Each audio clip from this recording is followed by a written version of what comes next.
Tantor Audio, a division of Recorded Books, presents The 24-Hour Soup Kitchen, Soul-Stirring Lessons in Gastrophilanthropy by Stephen Henderson, narrated by Lofbomm. There are people in the world who are so hungry, God cannot appear to them except in the form of bread. Mahatma Gandhi. Author's note. Julia Child famously once said that chefs should never admit fault or try to explain what went wrong with something they've cooked. Her theory was that most diners would not sense anything amiss, or, even if they did, an apology wouldn't make the dinner taste any better. While I always attempt to follow Child's advice in the kitchen, before I serve you this book, I can't resist a few words of context. The experiences described in the chapters ahead took place over the last 10 years, in many different countries, and often necessitated the help of native speakers as my translators. Some of the interviews I conducted were recorded and transcribed. On other occasions, I took notes. But there were also times when I had to reconstruct conversations from memory. Although I've worked hard to fact-check things and tried my best to accurately record places, names, events, and quotations, if there are any errors, omissions, or things misconstrued in the following chapters, please forgive me. I'm trying out a new recipe here. I hope you like it. 1. Mise en place. I am a boy standing in a church basement and staring up at a long line of serving tables. Arranged on top of these tables are more groceries than I've ever seen in one place other than a supermarket. Rising in stacks that nearly touch the room's ceiling are countless boxes of rice and pasta, glass jars of spaghetti sauce, plastic tubs of margarine and peanut butter, and teetering towers of tuna fish cans.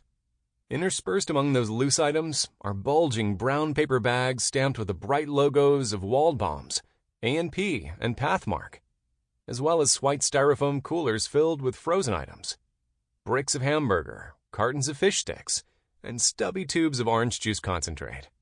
Really? You mean it's all ours? I asked my mother. She smiled down at me, nodding her head, though her brow was creased with confusion.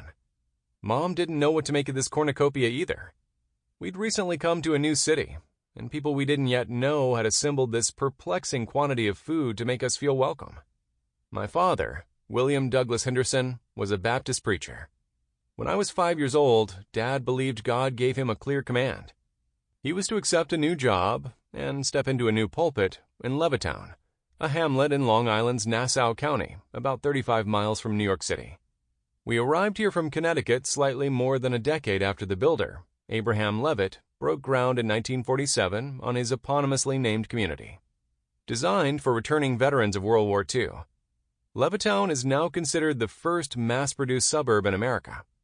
Using pre-cut lumber and assembly line techniques, Levitt's construction crews managed to build neat rows of identical houses, which sprouted up at an astonishing rate of 30 a day in what were formerly onion and potato fields. My parents, 3 sisters, brother, and I squeezed into one of these small houses, which was the parsonage for Levittown Baptist Church. Situated just off Hempstead Turnpike, a busy east-west state highway, Levittown Baptist in the early 1960s was still a work in progress, with a dark and gloomy unfinished basement that parishioners optimistically referred to as the Fellowship Hall. In years to come, this space would be spruced up with paint, vinyl flooring, and a drop ceiling of acoustic tile. But on this Sunday after Dad preached his first sermon in the sanctuary upstairs, the Fellowship Hall was made less drab by crepe paper streamers, balloons, and those tables piled high with groceries. At the center of this dazzling display was a poster board with a funny caricature drawing of my father, depicted with a large wooden mallet dropping onto his head. Dad's eyes were X'd out in the cartoonist's symbol for unconsciousness. The good folks at Levittown Baptist were pounding the preacher. This long-standing culinary tradition in several American religious denominations, especially beloved by Baptists even to this day, is actually constitutional in origin. Congress shall make no law respecting an establishment of religion. The U.S. Constitution's First Amendment begins, thereby outlawing those churches that were publicly funded before the American Revolution, whose preachers, primarily Anglican and Congregational, were paid as if they were government employees. Subsequently, all churches would be supported only by their members, who were now required to pay their leaders' salaries and ensure their comfort in other ways too, such as providing a parsonage, along with the occasional pounding. The name probably derives from staple items that were sold by the pound, such as sugar, cornmeal, and coffee. On that Sunday morning in 1963, however, my family was nearly knocked senseless by a Warholian quantity of Campbell's soup, boxes of rice-a-roni, instant mashed potato flakes, Kellogg's Fruit Loops cereal, Cheese Whiz, and Heinz tomato ketchup. While the church's members chuckled affectionately at our consternation, the Henderson family was encouraged to admire these non-perishable goods and take them home with us. Back then, I was really excited by this largesse. More than a half-century later, however, and older now than my parents were then, I can only imagine what they must have felt. Dad had food issues long before the phrase became popular. A natural athlete, he thought any excessive body weight was a sign of laziness, if not moral depravity. My father also had a horror of any foodstuff that was too brightly colored. When he was a boy, or so the story went in our family's folklore, Dad was seduced by the siren call of a bakery cake, one of those gaudy numbers with piped icing and flower petals made from sugar. He greedily devoured piece after piece until he ended up with such a terrific stomachache, he'd later claim it lasted for several days. As a result, my father swore off anything candy-colored, and his prohibition became our family's too. Jell-O, soda pop, Halloween treats, and ice cream in any flavor but vanilla were frowned upon in the Henderson household. Dad expressed his chief eccentricity about food, though, when he evoked the threat of starvation. Having served in World War II, where he saw great poverty in Italy as well as North Africa, he developed what was almost an obsession about never letting anything edible go to waste. I think of him whenever I shear mold off a neglected chunk of cheddar rather than throwing the cheese away. If any of his children began to whine about, say, the living room being too cold, the difficulty of a homework assignment in math, or the injustice of only having permission to watch a half hour of television on school nights, Dad would level his gaze at us and say, "I hope you never know hunger." What he meant was, if you think this is bad, a 52-degree indoor temperature, the challenge of algebra, or an incomplete viewing of the Carol Burnett show, just imagine if your insides groaned from lack of food. The unspoken implication, of course, was that we were weak and coddled, and wouldn't be able to tough out any real deprivation. My mother's experience of eating was also fraught with distress. A deeply religious woman, Mom lived a circumspect life, carefully cordoned off from what she habitually referred to as the world. She had no interest in movies, the latest novel, or fashion magazines. Her rigorous self-restraint even extended into the kitchen.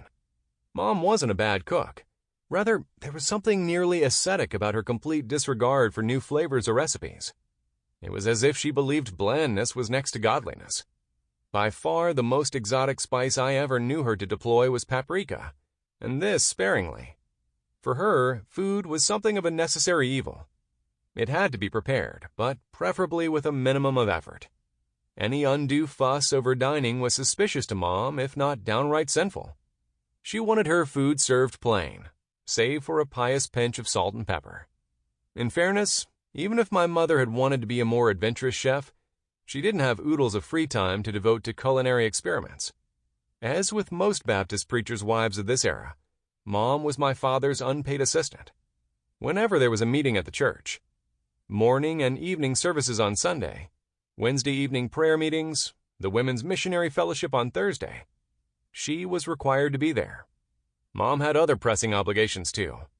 Counseling a distraught wife who'd just found out her husband was having an affair, typing a mimeograph for the church bulletin, and leading a weekly gathering of young women called the Pioneer Girls.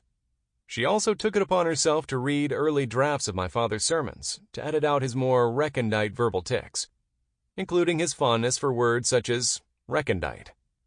Almost every night, 7 days a week, the 7 of us, Mom, Dad, Deborah, Martha, Douglas, Ann, and I, would gather for a family dinner. We were too poor to eat at restaurants or order takeout, and the recently invented Amana microwave oven had yet to become a standard kitchen appliance. With all my mother had on her plate, what ended up on ours each evening was mostly a last-minute scramble. That's where I came in. For reasons only she understood, over time my mother excused my older siblings from kitchen duty. Instead, she conscripted me as her sous chef and dishwasher, then gradually expanded my responsibilities to include menu planner, grocery shopper, and eventually, chef de cuisine. I didn't mind. On the contrary, these chores in the kitchen delighted me. I loved reading recipes and making a list of ingredients. Some of my earliest, happiest memories are of accompanying Mom to the supermarket. Once our order was rung up, it thrilled me to watch the cash register spool out a long receipt, like it was a gift ribbon. Unpacking all those bags from A&P at home and organizing various items into our cupboard, refrigerator, and freezer was like pounding the preacher all over again. I probably knew how to cook meatballs before I could spell meatballs. By doubling and tripling recipes, I learned how to multiply. Eventually, I grew comfortable with preparing large quantities of food. To be sure, the mainstays on our family's menu were quite ordinary: pot roast, fried chicken, or baked ham. Nonetheless, their preparation required mastery of basic skills, such as peeling, dicing, measuring, sautéing, timing, and tasting. I took each step very seriously. Making the family supper made me feel useful, and like I'd found my place. As I grew older, I became more daring. I'd rush home from school to learn new techniques from public television's broadcast of The Galloping Gourmet, starring a Scottish chef named Graham Kerr. Looking back on it now, I realize he was probably one of my first crushes. I'd marvel at the magnificence of Kerr's lantern jaw and puzzle over what I considered his bizarre insistence on using only clarified butter, whatever that was. Eventually, I began to mimic his boozy, louche sense of humor. Mom and the rest of my family seemed amused more than anything, as I concocted new recipes, or at least new to the Henderson household. One weekend morning, though, when I'd gotten up early to experiment with my version of les œufs à la méditerranéenne, a fairly complicated recipe for which I needed to mince garlic, dice tomatoes, pit black olives, and make a chiffonade of basil leaves, Mom was not pleased. "Can't we just have eggs?" she complained. Such outbursts were rare. Really, the main discouragement I experienced was mechanical. Thanks to our hot point electric range, a standard feature in all Levittown homes. Like a slowly deflating balloon, the hot point's oven would lose its oomph during any prolonged period of baking. Because I was as yet unaware of the simplest of kitchen tools, an oven thermometer, I would constantly jiggle the temperature dial upward, guessing how this might affect the interior. This dubious calculus often resulted in a turkey bloody at the bone, or lasagna blackened about its edges. Teaching myself through trial and error, mostly the latter, I thought this was how all stoves worked. They were fickle and had minds of their own. Fast forward a few decades. At the age of 50, a time when many men indulge in embarrassing acquisitions designed to make themselves feel younger, a Porsche Spyder sports car or a billboard-sized television for their man cave, I found myself flying to France, about to buy an absurdly expensive oven. This was one of those it-made-sense-at-the-time decisions that can only be understood within the context of a fiscal madness known as household improvement. In early 2008, my husband James and I bought a pre-war co-op apartment in New York City that needed a lot of work. A key part of the gut renovation, which I oversaw, was our wish to create a kitchen that wouldn't really look like a kitchen. This required finding an oven that really didn't look like an oven. Eventually, my research led me to Lecanche, a classic French range made in Burgundy, near Dijon. The streamlined design of these powerful cooking machines hasn't changed much since the 1920s, the same era when our apartment building in Manhattan was built. Lecanche ovens aren't kept in stock. Rather, each is made to order, with only a few thousand produced every year. Lecanche has passionate devotees. You might even call them cult members. There are newsletters, online fan clubs, and Tumblr, Instagram, and Pinterest pages filled with reports from home chefs telling of their latest culinary triumphs cooked with a Lecanche range. Perhaps due to my religious upbringing, I'm usually skeptical that any material object will provide long-lasting satisfaction. As I learned more about Lecanche ranges, however, the possibility of owning one began to take hold of my imagination. I fell in love, madly, blindly, and imprudently. Soon enough, when I should have been working on other projects, I'd find myself sneaking away to the Lacanche website to gaze yet again at the various ways a range could be tailored to my precise wishes. Did I want 2 gas ovens, 2 electric, or maybe 1 of each? A cooktop with 5 gas burners, 6, or, gasp, 8? One morning I imagined my range in a sexy black color. The following afternoon, it was a ripe persimmon. After much dithering and internal debate, I made the leap and placed an order for a Clooney model. I also wangled a journalistic assignment from Gourmet magazine to make a pilgrimage to the Lacanche factory to see where my oven would be born. After a few days in Paris, I traveled on to Lacanche, a cozy village in a region that is traditionally associated with France's steel industry, as iron ore was discovered nearby in the 17th century. A gentleman named Jacques-Étienne Caumartin selected Lacanche in 1797 as the spot where he planned to produce kitchen cookers and radiators. Today, of the 700 people who live there, nearly 200 work at the oven factory. I had an appointment to meet with Jean-Jacques Auguignard, the director of Lacanche, who proved to be something of a philosopher and historian as well as a businessman. In his office, as we flipped through old sales catalogs, Auguignard told me Lacanche reached its peak of glory as the Industrial Revolution trickled down to domestic products. Manufacturers thought it important for household items to not only be functional but beautiful, he said. Browse a spare parts brochure from those days, and it's like looking at an art book. Auguignard smiled. Do you want to see your Lacanche? Absolument, I replied. We entered the factory, where all workers wore a uniform of gray cargo pants and a navy blue t-shirt, with the logo SIL for Société Industrielle de Lacanche stitched over the left breast. It's a secret club, and I was being tapped to join. Placed on a wooden pallet, about to be crated, was my range. The hardware, as I requested, was polished nickel. Despite the factory's ceiling's dim lighting, I could see the oven's color. A pale gray-brown called frangipani was luscious. I crouched, bringing my face close to admire the glossy enamel finish. Do you hear a heartbeat? Auguignard joked. Earlier I had mentioned feeling like I was about to meet my baby for the first time. Now I laughed, first with a gush of pride, then a spasm of fear. Did I really deserve such a splendid thing? That evening, Auguignard asked me to dine with him at Hôtel de la Côte d'Or, in the nearby town of Saulieu. This famed spot was created by Bernard Loiseau, who in the 1990s was France's most celebrated chef. He leveraged himself into debt while building this restaurant, but finally attained a 3-star rating for Côte d'Or in the all-powerful Michelin Guide. Some of these facts I was familiar with, as I had read The Perfectionist's Life and Death in Haute Cuisine, a biography of Loiseau. Auguignard, who knew Loiseau personally, told me more. Surviving, much less flourishing, is difficult in the competitive realm of fine dining. Loiseau began to see himself as surrounded by enemies, all wanting him to fail. In February 2003, worried he was about to lose a Michelin star, which, he feared, would cause his business to collapse, Loiseau committed suicide with a shotgun he'd received as a gift from his wife. Auguignard and I were seated in a garden behind the restaurant. It was a mid-autumn afternoon. The air was warm, and butterflies flitted among the daylilies as we sipped a cocktail of prune juice mixed with Cremant, the sparkling wine of Burgundy.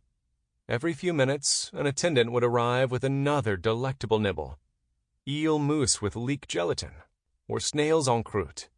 This was all marvelous, aside from a nagging thought that the man who'd overseen the laying of every brick and the planting of each flower bulb had blown his own head off when the job was done. As if he'd been reading my mind, Auguignard broke the silence. Bernard had a physical presence that lit up a room. Full of energy, he was a visionary who was excited for the future. Then why did he kill himself? There could be no answer to this question, but I blurted it out anyway. Bernard truly was a perfectionist, which never makes life easy, Auguignard replied with a shrug. There should be a sign along the highway as you drive into Saulieu. It would read, "Warning, your passions may kill you." After sunset, we moved into Côte d'Or's octagonal dining room. Our meal began with radish soup garnished with a foam made from the vegetable's leaves. Then came a spécialité de maison, frog's legs laid out as spokes around two concentric rings, one of parsley jus, and at the center, a perfect circle of garlic puree. This appetizer brought L'Oiseau international acclaim, its secret being that the garlic is slowly braised, with the water changed several times to mellow its flavor. For my entree, I selected pigeon served in a red wine reduction. I savored each bite, including a final crusty and crunchy bit that, Auguignier informed me, was the bird's claw. Taking a sip of wine, I smiled at how far I had come from battling with a hot-point electric range in the parsonage at Levittown. Our leisurely meal wended its way to dessert. Peach sorbet with tarragon, along with strawberries covered with a cloud of fennel-flavored spun sugar. Still unnerved by the ghost of Bernard Loiseau, I began to have buyer's remorse about my Lecanche. Could I cancel my order? I would pay some sort of penalty, but then I could donate whatever I was refunded to charity, right? When I mentioned this half-baked idea to Auguignier, he smiled. "You Americans, you love this sort of either-or drama. You are either a saint or a sinner, a wise man or a fool. Why can't you be both?" I had no reply to this. "Listen, my friend," Auguignier continued. "You seem to know a little something about food and French culinary history. You've heard of Carême, Escoffier, and Bocuse, yes? But have you ever come across a chef named Alexis Soyer?" "No." "Well, you should," he said, with a sly chuckle. "Learning about his life might help you. He was equally content to cook for the richest and poorest of men. If he could, Soyer would tell you to enjoy your new oven, especially since he's the one who practically invented it." Once back in New York, I followed Auguignier's advice and started to look into Alexis Soyer's story. What I found wasn't an either-or, but rather an everything-plus scenario. His life was a jumble of high and low, grotesque and grand. Soyer tried to do too many things at once, and sometimes promised more than he could deliver. Yet, he also accomplished acts of tremendous generosity. In the mid-19th century, Alexis Soyer was the world's best-known chef. He became a culinary celebrity while working as the chef de cuisine at the Reform Club on London's Pall Mall, where he fed some of Britain's greatest men. While at the Reform, he designed and built a commercial kitchen of such technological virtuosity. Soyer pioneered cooking with gas. He'd astonished Victorian England and attracted visitors from across the globe. His best-selling cookbooks essentially created this genre of literature, and his brazen acts of self-promotion set the template for our own pantheon of cooking luminaries, such as Martha Stewart, Rachel Ray, and Emeril Lagasse.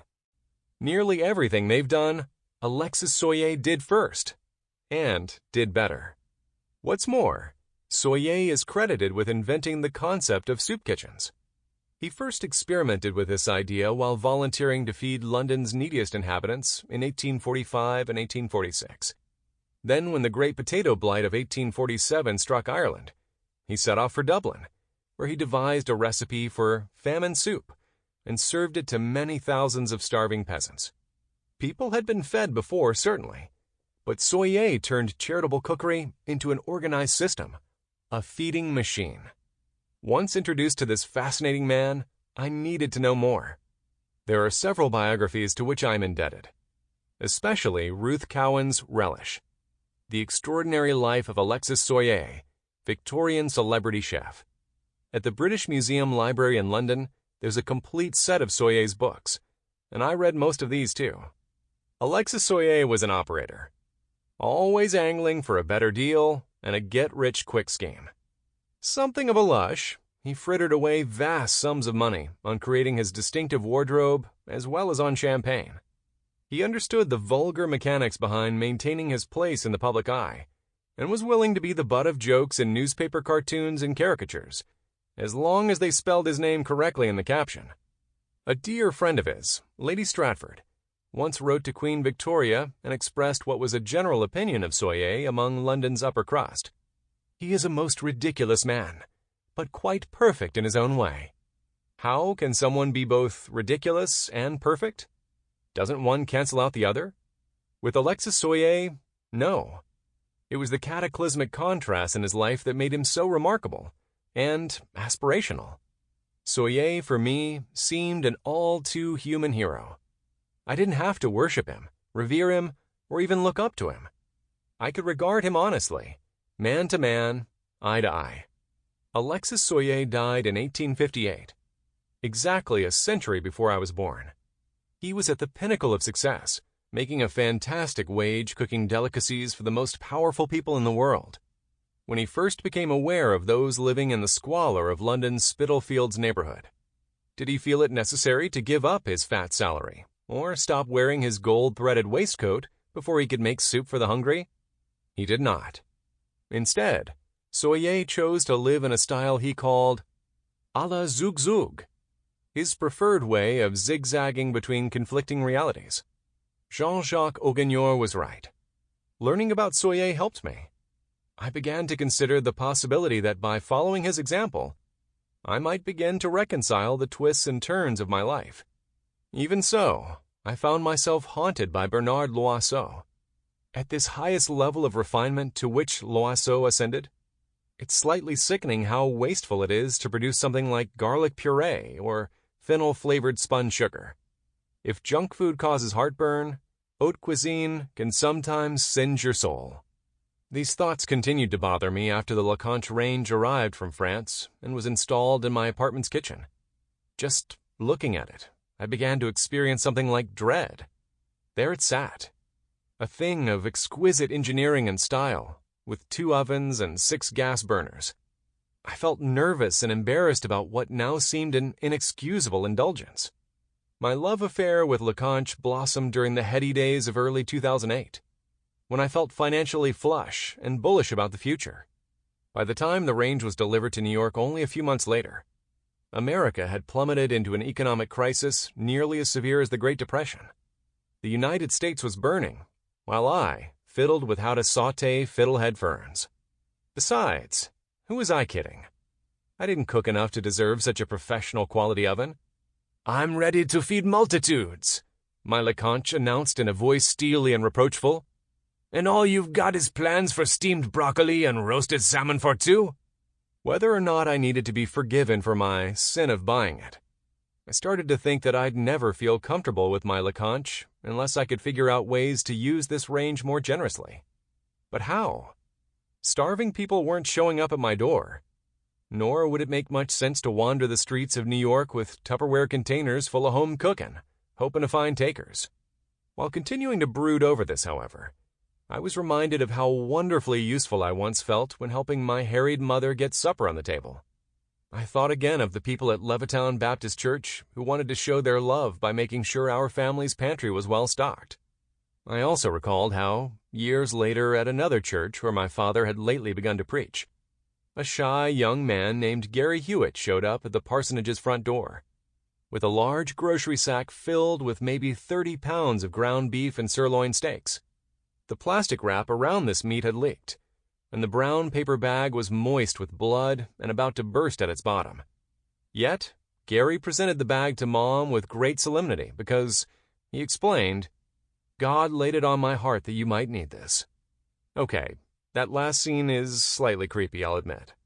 But food is love, and this was an act of what I began to think of as gastrophilanthropy. What was God laying on my heart that I was suddenly remembering these long-forgotten events? "I hope you never know hunger," my father used to say. Well, funnily enough, his threat came true. That's what this book is about. It recounts my experiences of getting to know people who are hungry, as well as the people who feed them. I'm not an authority on global poverty, famine relief, or the economic, political, and social problems that plague the world's food supply. Ill-equipped to tackle such macro questions, I've deliberately chosen a smaller, much more personal approach by seeking out opportunities to cook alongside gastrophilanthropists in India, Iran, Israel, Mexico, Japan, Peru, South Korea, and in soup kitchens all across America. When in doubt, I frequently asked my... Sample complete. Ready to continue?